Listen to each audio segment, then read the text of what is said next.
नमस्कार। ओम शांति। आज बहुत ज़रूरत है अपने बच्चों को अच्छे संस्कार देने की, अपनी संस्कृति से उनको कहीं ना कहीं परिचित कराने की।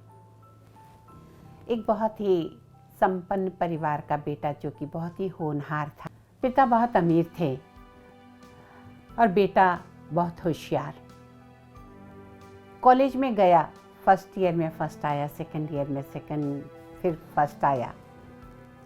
फाइनल ईयर आया, उसने पिता से कहा, पिताजी बहुत मेहनत की है और मुझे पूरा भरोसा है कि मैं फाइनल में भी फर्स्ट आऊँगा। पिता ने कहा, बहुत अच्छी बात है। कहा, लेकिन पिताजी उसके लिए मुझे आपको एक गिफ्ट देनी होगी। कहा, हाँ बेटा, बोलो क्या। और उसकी जो पसंद की एक बहुत महंगी कार थी वो उसने पिताजी को बता दी। पिताजी ने कहा, ठीक है बेटा, अगर तुम फर्स्ट आए तो 100% तुमको कार मिलेगी। बच्चे ने बहुत मेहनत की और सही में वो फर्स्ट क्लास फर्स्ट आया।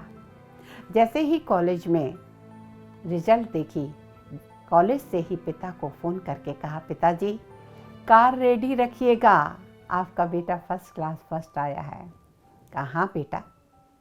रास्ते भर सपने देखते आया, मेरे बंगले के सामने बहुत बड़ी वो कार जो सोची थी वो खड़ी होगी और जाते बरोबर पिताजी गले लगाएंगे और मुझे उसकी चाबी देगी। सपने बुनते आया, चला रहा हूँ मैं गाड़ी। और जब घर पहुँचा, पिता ने गले लगाया और उसे एक पैकेट लपेटा हुआ उसके दे दिया।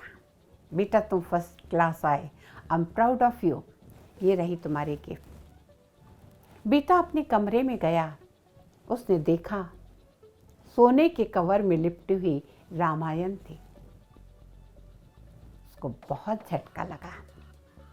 एक ही अकेला पुत्र हूँ, इतना धन है और फिर भी पिताजी ने मुझे प्रॉमिस किया था और गाड़ी नहीं थी वहाँ।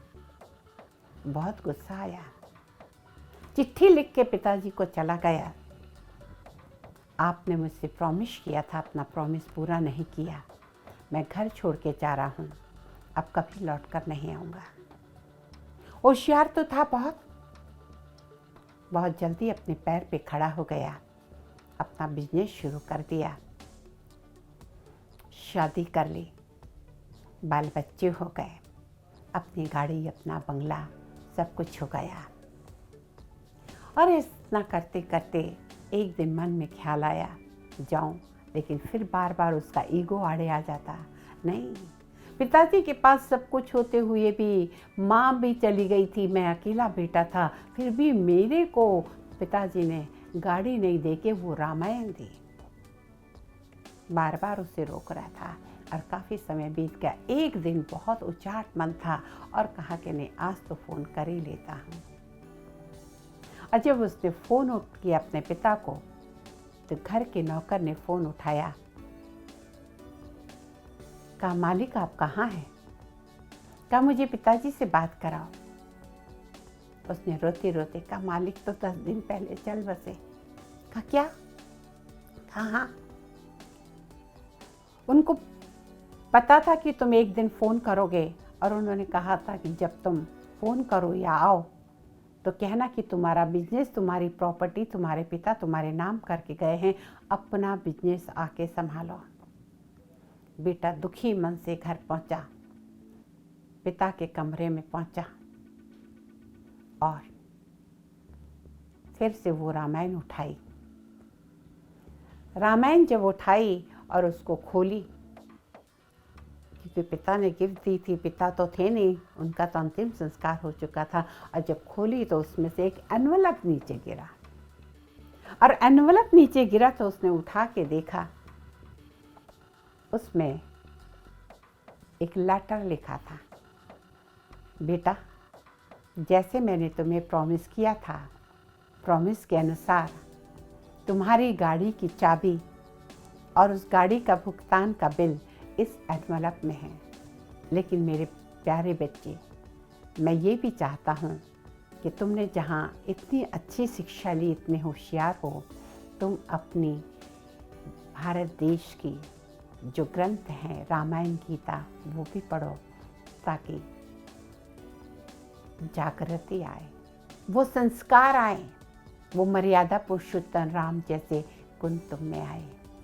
बेटा रो पड़ा कि मैंने तो सोचा था पिताजी ने सिर्फ रामायण दी सोने के कवर में, लेकिन पिता ने तो गाड़ी उसके नाम से खरीद के और उसका पेमेंट करके।